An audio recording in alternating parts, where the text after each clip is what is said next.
Madame, monsieur, bonsoir. Merci de nous rester fidèles sur Al-Oula. Il est 19h, c'est l'heure du journal. Voici les principaux titres de l'actualité de cette journée.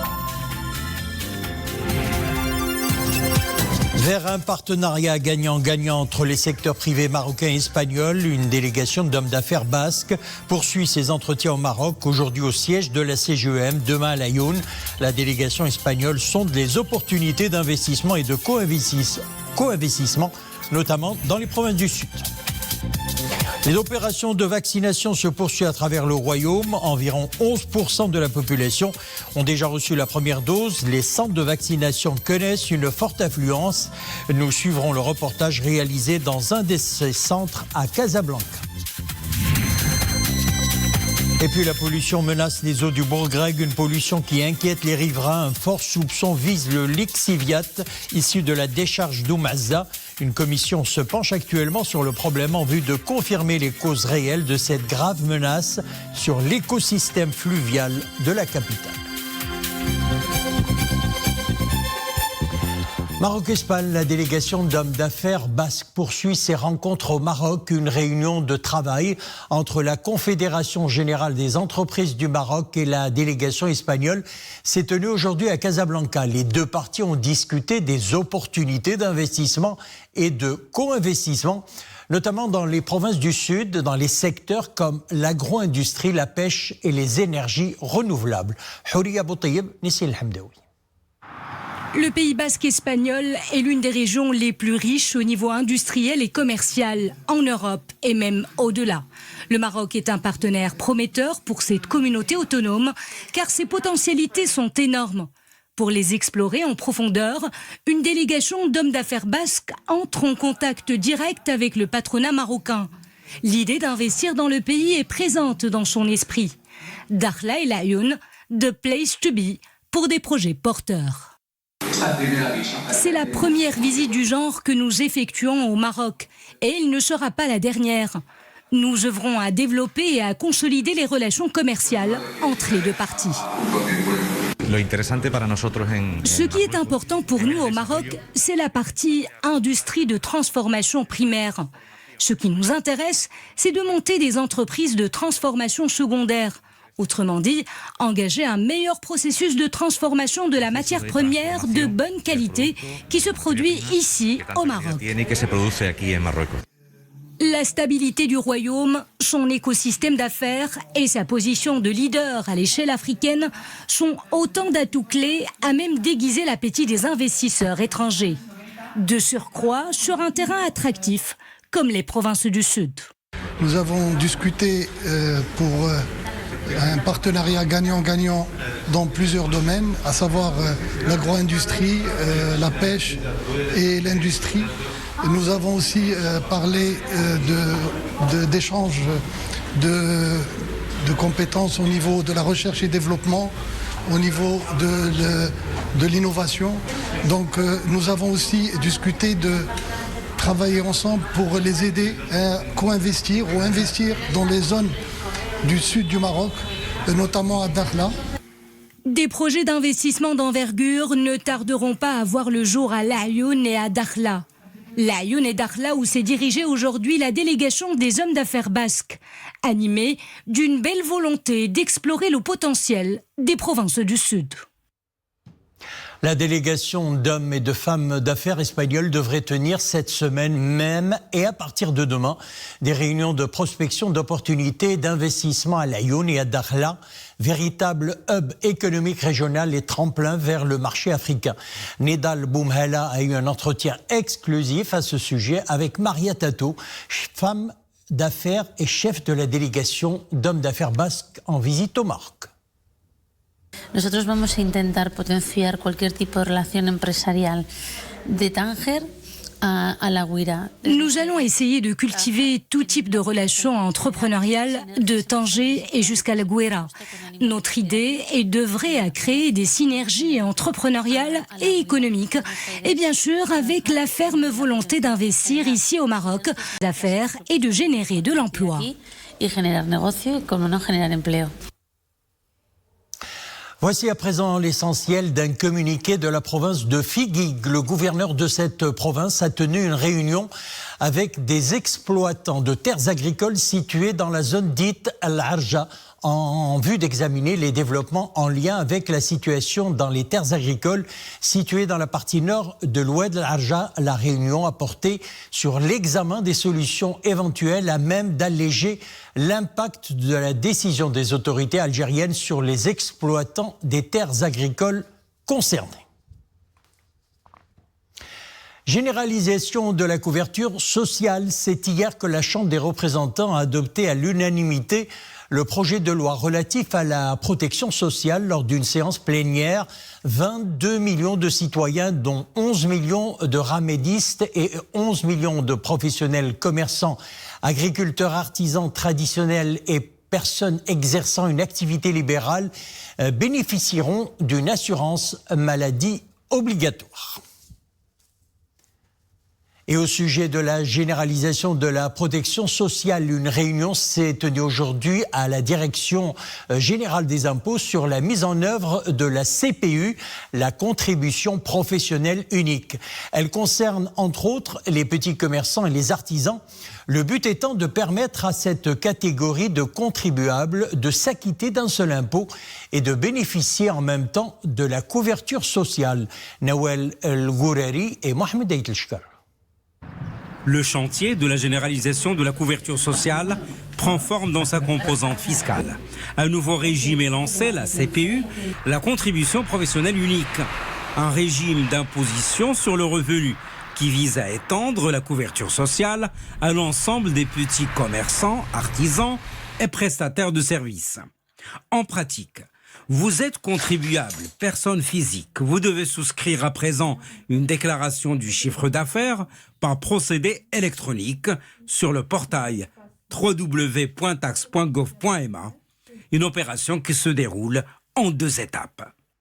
La première est relative à l'adhésion du concerné au service simple CPU en introduisant le numéro d'identifiant fiscal, numéro de sa CNI ainsi qu'un mot de passe. Donc une deuxième étape dans laquelle le professionnel consultera sa déclaration et procédera à son dépôt après le choix du type du versement.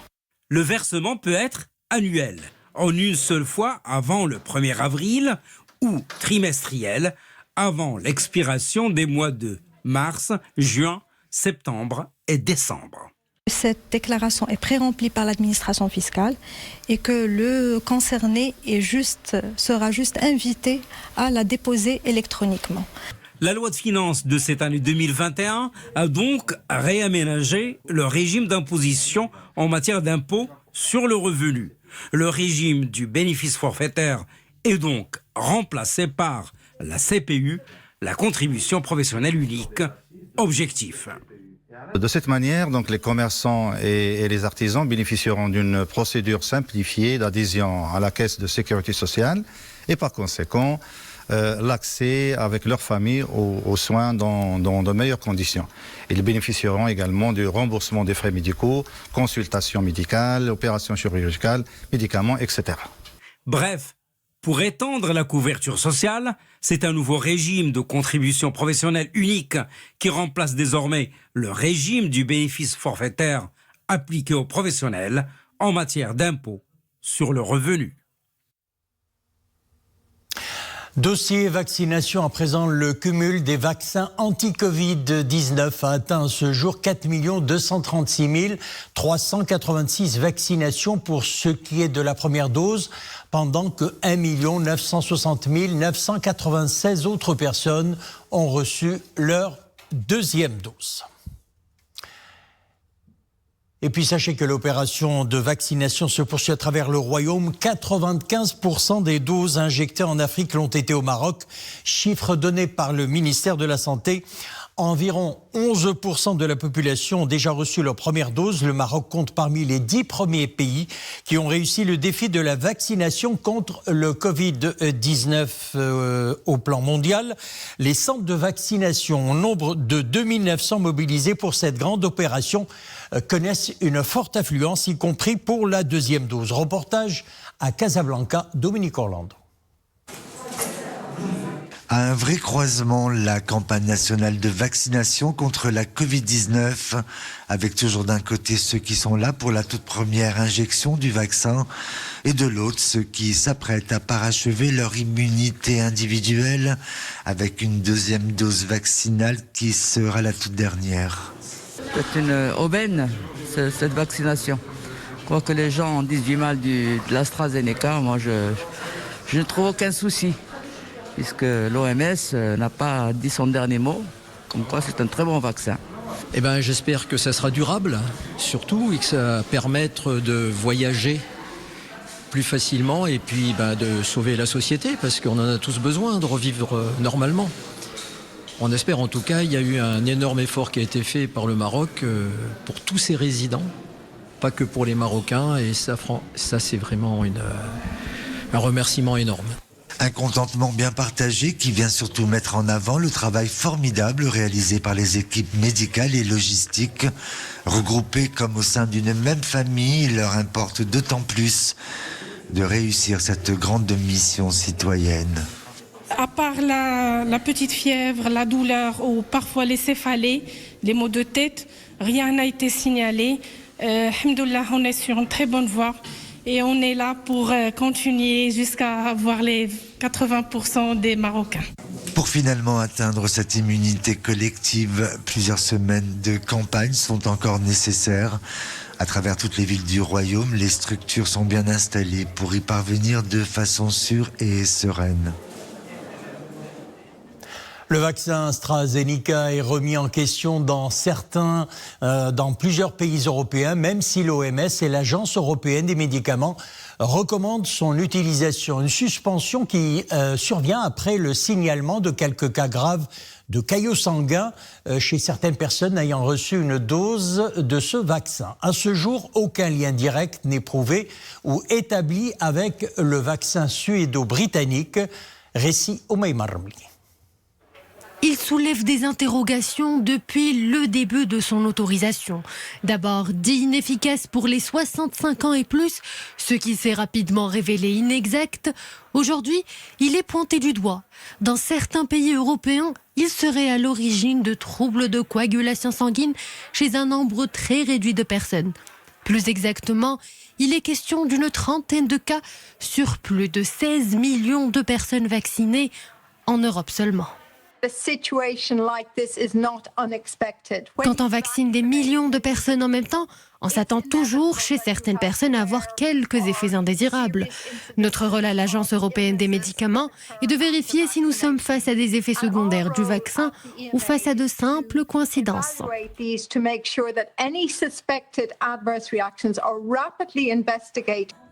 Une coïncidence qui a poussé certains pays européens à suspendre par précaution l'utilisation du lot incriminé partagé par certains pays du vieux continent. Les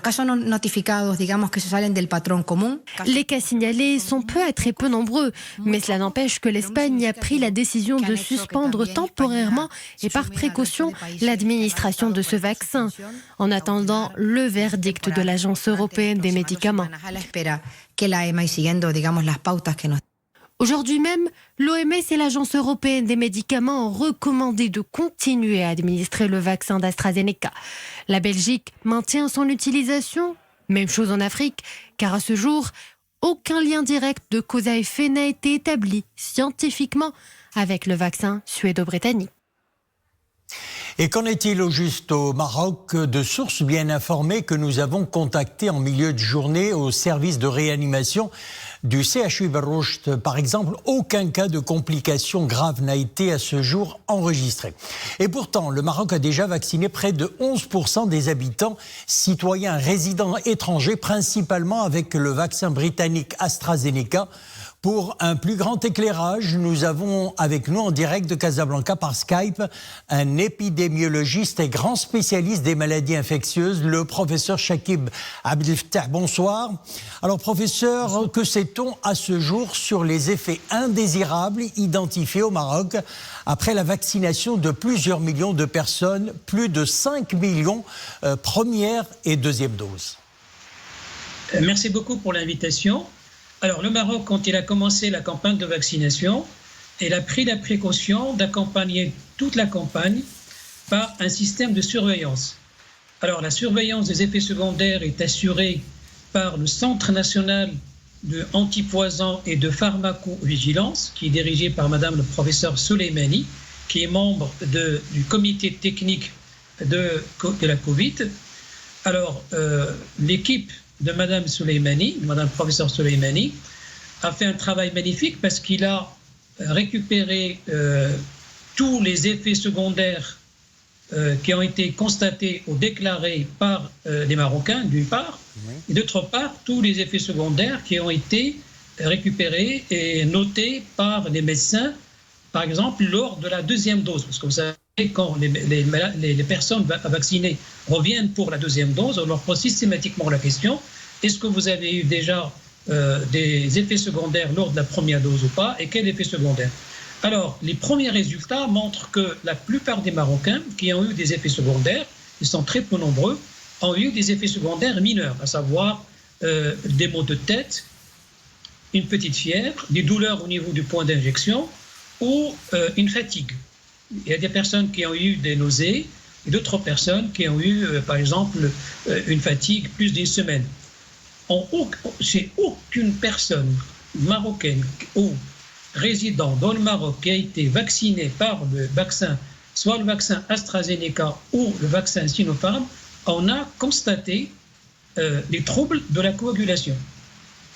Alors, professeur, vous avez reçu vous-même les 2 doses. Qu'est-ce que vous avez ressenti comme effet indésirable? Et c'est dans combien de temps votre immunité complète contre le coronavirus? Alors, moi, j'ai reçu la deuxième dose il y a déjà 16 jours, plus de 16 jours, 16 ou 17 jours.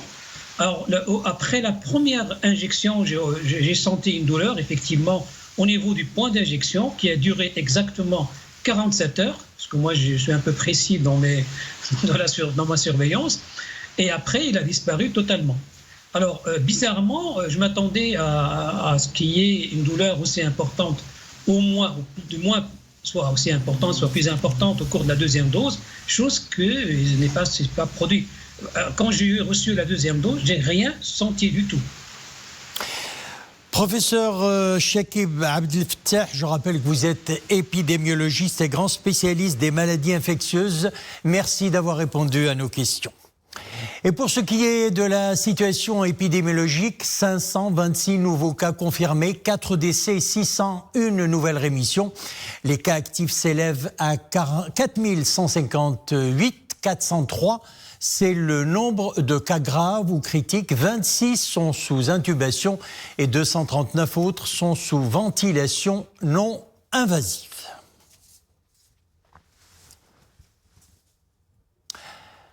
Des taches noires et des odeurs nauséabondes, voilà à quoi assiste l'air bâti depuis plusieurs jours déjà en se baladant sur les quais du fleuve Bourgreg, une pollution avec un fort soupçon visant le lixiviate issu de la décharge d'Oumazza. Le lixiviate, c'est un liquide dangereux pour l'environnement car contenant des matières organiques toxiques. Une commission se penche actuellement sur le problème en vue de confirmer les causes réelles de cette pollution. Plus d'éclaircissements dans le reportage signé Abdelhamid Jebran et Iman Ablo. Depuis quelques semaines, l'air que l'on respire sur les rives du Bourgreg n'est plus ce qu'il était. Des odeurs nauséabondes senties par les riverains, mais pas seulement. La qualité des eaux du fleuve a elle aussi bien changé.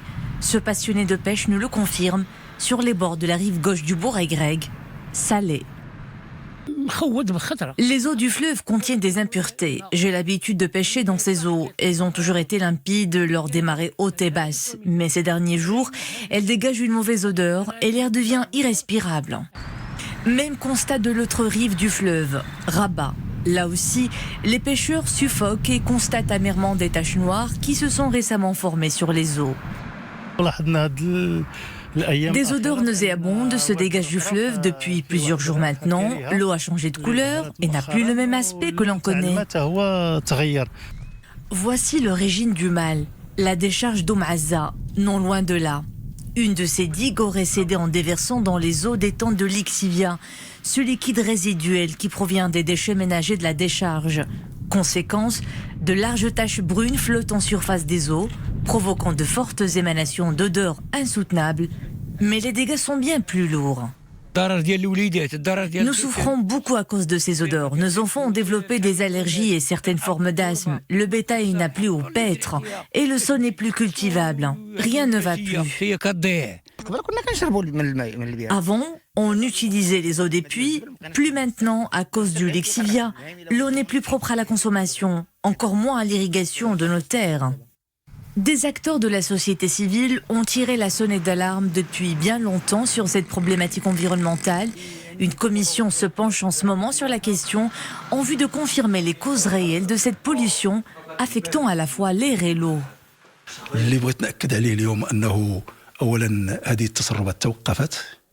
Ce que je peux confirmer, c'est que ces infiltrations de lexivia se sont arrêtées. Il n'y en a plus au niveau du bourg grec.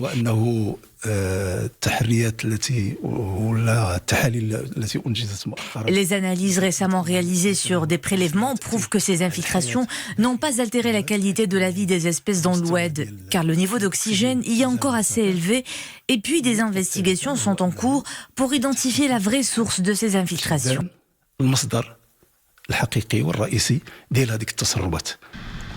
Le site de la décharge emmagasine actuellement plus de 400 000 mètres cubes de lexivia, un volume dépassant la capacité de stockage de ces 6 bassins existants. Suite aux dernières précipitations, la digue de l'un de ces bassins a lâché, ce qui aurait probablement entraîné le déversement du lexivia vers l'Oued.